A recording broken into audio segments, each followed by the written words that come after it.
તો શું કરવા આવે એમ કે નોર્મલ વાત છે હવે દમણથી નશામાં ચૂર થઈ પરત ફરતા વાહન ચાલકોની બબાલ. ચેકપોસ્ટ પર પોલીસ સાથે દલીલબાજી કરી અને કહ્યું, લોકો દમણ આવે તો શું કરવા આવે. દમણ ગુજરાતની સરહદ પર આવેલા કલસર પાતલિયા ચેકપોસ્ટ પર વીકેન્ડ દરમિયાન એક અજીબોગરીબ કિસ્સો પ્રકાશમાં આવ્યો છે, જેનો વિડીયો હાલ સોશિયલ મીડિયા પર વાયરલ થઈ રહ્યો છે. 31 ડિસેમ્બરની પૂર્વ તૈયારીઓના ભાગરૂપે પોલીસ દ્વારા હાથ ધરવામાં આવેલા સઘન ચેકિંગ દરમિયાન દમણથી પરત ફરી રહેલા એક કાર ચાલકને પોલીસે અટકાવ્યો હતો. આ ચાલકે અન્ય એક કારમાં સવાર પરિવાર સાથે પણ રસ્તામાં બબાલ કરી હોવાનું સામે આવ્યું છે. જ્યારે પોલીસે તેને રોકીને પૂછપરછ કરી ત્યારે નશામાં ધૂત જણાતા આ યુવકે પોલીસ સાથે ઉદ્ધત વર્તન કરી દલીલ કરી હતી કે લોકો દમણ આવે તો શું કરવા આવે. આ રીતે તેણે દમણમાં દારૂ પીવા આવવું એ સામાન્ય બાબતો હોય તેવો સૂર વ્યક્ત કર્યો હતો. જોકે પોલીસે કાયદાનું ભાન કરાવતા તાત્કાલિક તેની ધરપકડ કરી કાયદેસરની કાર્યવાહી હાથ ધરી હતી. ઉલ્લેખનીય છે કે દારૂબંધી ધરાવતા ગુજરાતમાં દમણથી પીધેલી હાલતમાં આવતા કે દારૂની હેરાફેરી કરતા તત્વોને પકડવા માટે હાલ બોર્ડર પર કડક ઝુંબેશ ચાલી રહી છે. વલસાડમાં ચોંકાવનારી ઘટના. વયસ્કનો 3 મિનિટ હાર્ટ બંધ રહ્યો, ફરી ધબક્યું. પરિવારના સભ્યોની સતર્કતા કામ લાગી. સમયસર CPR આપી હોસ્પિટલ ખસેડાતા જીવ બચી ગયો. વલસાડના જૈન સમાજના સિનિયર સિટીઝન અગ્રણી મનસુખ સેઠિયા સાથે હાર્ટને લગતી ચોંકાવનારી ઘટના બની હતી. તેઓ જ્યારે તેમની બાલ્કનીમાં હિંચકા ઉપર બેઠા હતા ત્યારે હાર્ટની તકલીફ થઈ અને બાદમાં તેમનું હાર્ટ કોઈ પણ પૂર્વ સંકેત વગર લગભગ 3 મિનિટ સુધી બંધ થઈ ગયું હતું. જો કે તેમ છતાં તેઓને ઘરના જ સભ્યોએ CPR આપતા તેમને નવજીવન મળ્યું છે અને સામાન્ય થઈ જતાં રાહત મળી છે. વલસાડના જૈન અગ્રણી મનસુખભાઈનું હાર્ટ બંધ થતાં તેમને કોઈ જ પ્રકારનું ભાન રહ્યું ન હતું. આંખના ડોળા ફરી ગયા હતા, મોઢામાંથી ફીણ નીકળતું હતું તેમજ શરીર પરથી નિયંત્રણ છૂટી જતાં યુરિન પણ નીકળી ગયું હતું. ઘરના સભ્યોએ સતર્કતા વાપરી સ્થિતિની ગંભીરતાને સમજીને તાત્કાલિક છાતી પર પમ્પિંગ એટલે કે CPR જેવી પ્રક્રિયા શરૂ કરી અને પગ ઊંચા કરી યોગ્ય રીતે માલિશ ચાલુ રાખ્યું. જેના પગલે સદનસીબે સમયસર લેવામાં આવેલા આ પગલાંમાંથી ફરીથી શ્વાસ ચાલુ થયો અને મનસુખ સેઠિયાને જીવનદાન મળ્યું. ઘટના બાદ તેમને તાત્કાલિક હોસ્પિટલમાં દાખલ કરવામાં આવ્યા હતા, જ્યાં 3 દિવસ સુધી સારવાર અને તમામ જરૂરી તપાસો કરવામાં આવી. આશ્ચર્યજનક રીતે તમામ રિપોર્ટ નોર્મલ આવ્યા હોવાનું તબીબોએ જણાવ્યું છે.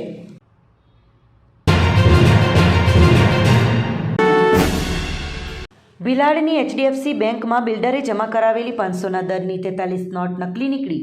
સરીગામના શૈલીના હાઉસના કાર્તિક એન્ટરપ્રાઇઝ ખાતાધારકે ભિલાડ HDFCના બેંક એકાઉન્ટમાં 10 ઓક્ટોબરના રોજ 500ના દરની 300 નોટથી 1.5 લાખ રૂપિયા કેશ બારી પર જમા કરાવ્યા હતા. જેમાંથી 43 નોટ ડુપ્લિકેટ નીકળતા બેંક મેનેજરે જરૂરી પ્રોસેસ પ્રક્રિયા પૂર્ણ કરી ભિલાડ પોલીસ મથકમાં 18મી ડિસેમ્બરે ફરિયાદ નોંધાવી હતી. ભિલાડ પોલીસે બિલ્ડર સહિત અન્ય એકની ધરપકડ કરી છે. ઉમરગામના સરીગામ પંચાયત વિસ્તાર મુખ્ય માર્ગ પર સેલિના હાઉસ એપાર્ટમેન્ટ આવેલું છે, જે એપાર્ટમેન્ટની કાર્તિક એન્ટરપ્રાઇઝના છગન દુલાભાઈ વાઘમસી દ્વારા 10 ઓક્ટોબરે ભિલાડની HDFC બેંક એકાઉન્ટમાં કેશ જમા કરાવવા ગયા હતા. કેશ બારી પર 500ના દરની 300 નોટો કુલ રૂપિયા 1.5 લાખ જમા કરાવ્યા હતા. કેશિયર તરીકે ફરજ બજાવતા પ્રવીણકુમાર પ્રજાપતિએ કેશ કાઉન્ટિંગ કરવા શોર્ટિંગ મશીનમાં નાખતા 500ના દરની 43 નોટ ડુપ્લિકેટ હોવાનું જણાયું હતું. જે નોટને કાગળ પર સિરીઝ પ્રમાણે લખી બિલ્ડર પાસે સહી કરાવી હતી. ભિલાડ HDFC બેંકમાં 2 વર્ષથી ફરજ બજાવતા સચિન વિનોદભાઈ ચૌધરી રહે મૈત્રી પાઉન્ડ સોસાયટી સરીગામે 18મી ડિસેમ્બરે ભિલાડ પોલીસ મથકમાં ફરિયાદ નોંધાવી હતી. ભિલાડના PI સચિન પવારે તપાસ શરૂ કરી કેશ જમા કરતા છગન દુલાભાઈ વાઘમસીની અટક કરી હતી. તેની પૂછપરછમાં એઝાઝ નામક ગ્રાહકે પૈસા આપ્યા હોવાનું બહાર આવતા તેની પણ અટક કરવામાં આવી છે. એઝાઝે પૈસા ક્યાંથી મેળવ્યા તેની તપાસ હાથ ધરવામાં આવી છે. પોલીસે એઝાઝને અટક કરતા એઝાઝ જમીન વેચાણમાં કમિશન પેટે પૈસા મેળવ્યા હોવાની થિયરી વહેતી થઈ છે. જોકે આ થિયરી સાચી હોય તો એઝાઝે જમીન માલિકના હાથોહાથ કમિશનના પૈસા લીધા કે પછી વાયા થઈને પૈસા આવ્યા. જમીન માલિકને કોણે પૈસા આપ્યા જેવા મૂંઝવણ ધરાવતા પ્રશ્નો પણ તપાસનો ધમધમાટ શરૂ કરવામાં આવે તે જરૂરી બન્યું છે. બેંકમાં જાણીને નકલી નોટ જમા કરાવવી કાયદેસર ગુનો છે અને આજીવન કેદ અથવા 10 વર્ષ સુધીની સજા થઈ શકે છે. Vapi GIDC phase 3ની idle Dyechem કંપનીમાં આગ. મોટરમાં સ્પાર્કથી લાગેલી આગને ફાયર બ્રિગેડે કાબૂમાં લેતા મોટી દુર્ઘટના ટળી. વાપી જીઆઈડીસીના થર્ડ ફેઝમાં આવેલી આઇડલ ડાયકેમ કંપનીમાં આજે સવારે આશરે 10-15 કલાકે અચાનક આગ ભભૂકી ઉઠતા ઔદ્યોગિક વિસ્તારમાં અફરાતફરીનો માહોલ સર્જાયો હતો. પ્રાથમિક વિગતો મુજબ ચાલુ કામકાજ દરમિયાન કંપનીની એક મોટરમાં અચાનક સ્પાર્ક થતાં બાજુમાં રહેલા જ્વલનશીલ જથ્થાએ આગ પકડી લીધી હતી, જેના કારણે થોડી જ વારમાં સમગ્ર પરિસરમાં ધુમાડાના ગોટેગોટા છવાઈ ગયા હતા અને કર્મચારીઓમાં નાસભાગ મચી ગઈ હતી. જોકે ઘટનાની જાણ થતાં જ વાપી જીઆઈડીસી ફાયર બ્રિગેડના જવાનોએ તાત્કાલિક જ ઘટના સ્થળે પહોંચી પાણી અને ફોર્મનો મારો ચલાવીને આગને વધુ ફેલાતી અટકાવી હતી. ફાયર વિભાગની ત્વરિત કામગીરીને કારણે થોડી જહેમત બાદ આગ પર કાબૂ મેળવી લેવાયો હતો, જેથી એક મોટી ઔદ્યોગિક હોનારત ટળી હતી. સદનસીબે કંપનીના સંચાલકોની સતર્કતા અને ફાયર બ્રિગેડની સમય સૂચકતાને કારણે તમામ કર્મચારીઓને સુરક્ષિત બહાર કાઢી લેવાતા કોઈ જાનહાનિ કે ઈજા થઈ ન હતી. આગની આ ઘટના બાદ ઔદ્યોગિક એકમમાં ફાયર સેફટી અને મશીનરીના નિયમિત મેન્ટેનન્સ સામે ફરી સવાલો ઉઠ્યા છે અને હાલ પૂરતું કંપનીનું કામકાજ કામચલાઉ ધોરણે સ્થગિત કરી દેવામાં આવ્યું છે. आज सुबह 10:15 बजे हमें कॉल मिला आइडियल डाइकेम इंडस्ट्रीज में आग लगा है और तुरंत हम घटना स्थल पे आके आग को कंट्रोल में किया. उसका जो ईटीपी एरिया था उसमें मशीन में कुछ बेरिंग की खराबी के कारण घर्षण से आग लगी थी और नॉर्मल आग की कंट्रोल में हो गया. हमारी जीआईडीसी की 4 गाड़ी तुरंत घटनास्थल पर बुला ली थी. नहीं, आग तो तुरंत कंट्रोल हो गई थी 15-20 मिनट. कंपनी में है फायर सेफ्टी तो लगा, हाइड्रोन सिस्टम, एक्सटिंग्विशर सब. ગુજરાતમાં દારૂની હોમ ડિલિવરી અને વાપીમાં કેમિકલ માફિયાઓનું રાજ. ઈસુદાન ગઢવીના આકરા પ્રહાર. ગુજરાતમાં આગામી સ્થાનિક સ્વરાજ્યની ચૂંટણીઓને લઈને રાજકીય ગરમાવો તેજ બન્યો છે.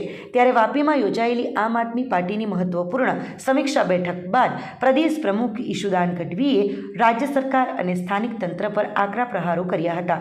ઈસુદાન ગઢવીએ ગંભીર આક્ષેપો કરતા જણાવ્યું હતું કે ગુજરાતમાં દારૂની ખુલ્લેઆમ હોમ ડિલિવરી થઈ રહી છે અને ડ્રગ્સ માફિયાઓ બેફામ બન્યા છે, જેના પર સરકાર આંખ આડા કાન કરી રહી છે.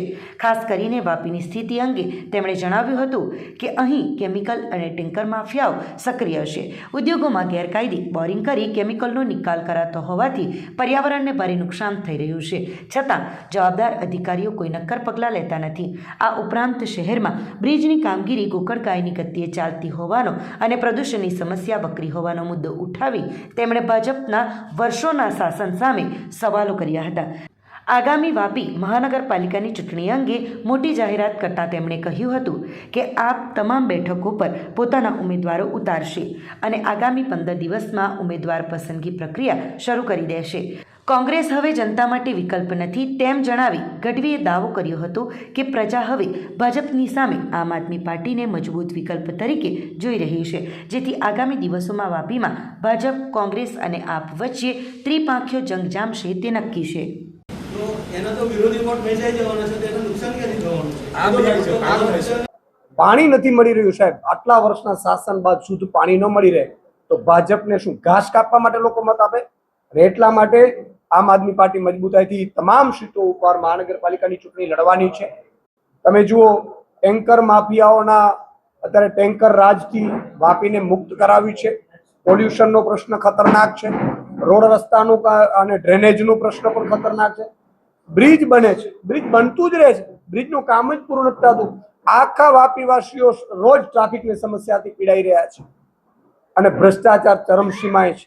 બધાએ સીટો ભાજપને આપવા છતાંય વાપીની સુરત છે દિવસે ને દિવસે બદસુરત થતી જાય છે. એટલે હું વાપીની જનતાને પણ કહેવા માંગીશ કે બહુ થયું હવે ભાજપ. ભલે આપણે ભાજપના કાર્યકર્તા પણ હોઈએ, પણ જો આજ ભાજપ આપણા 700 કરોડના બજેટને એના ઘર ભેગું કરતી હોય ને તમને ને મને મરવા માટે છોડી દેતી હોય, સારું પાણી પણ શુદ્ધ ન આપી શકતી હોય, સારી હવા પણ ન આપી શકતી હોય, તો આ ભાજપને મત આપીને આપણે આપણા બાળકોનું ભવિષ્ય પણ ખતરામાં નથી મૂકવું, આપણું હેલ્થનો પણ ભવિષ્ય ખતરામાં નથી મૂકવું અને સાથે સાથે આપણું જમીર પણ. ભાજપને ડર તો લાગવો જોઈએ કે આ પ્રજા હવે જો કામ નહીં કરીએ તો મત નહીં આપે. જમીર પણ આપણે ખતરામાં નથી મૂકવું. એટલે આગામી સમયમાં આમ આદમી પાર્ટી મજબૂતાથી ચૂંટણી લડશે. જે અપર મિડલ ક્લાસ અને મિડલ ક્લાસ છે એમણે તમને મત આપ્યા છે, પણ તમે એમના દીકરાને ડ્રગ્સ અને દારૂમાં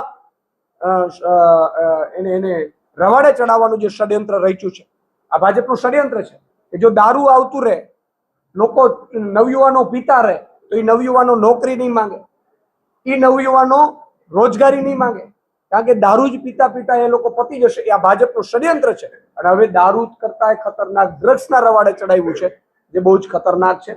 મારી વિનંતી છે ભાજપના નેતાઓને કે સંપત્તિ તમે હજી થોડા ઘણા બ્રિજ ખાઈને બનાવી લો, પણ મહેરબાની કરીને દારૂ અને ડ્રગ્સના હપ્તા લઈ અને અમારી ગુજરાતની જનતાને બરબાદ ન કરો. અહીંયા ખરેખર સારું શ્વાસ નથી મળતું. રાત્રે 12 વાગ્યા પછી જો કંપનીઓ છે એ બેફામપણે એર પોલ્યુશન કરે છે, પાણી પોલ્યુશન કરે છે.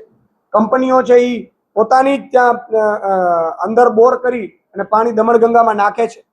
વર્ષોની સમસ્યાઓ છે, પણ ભાજપના નેતાઓ મેં સાંભળ્યું છે હપ્તા ખાય છે.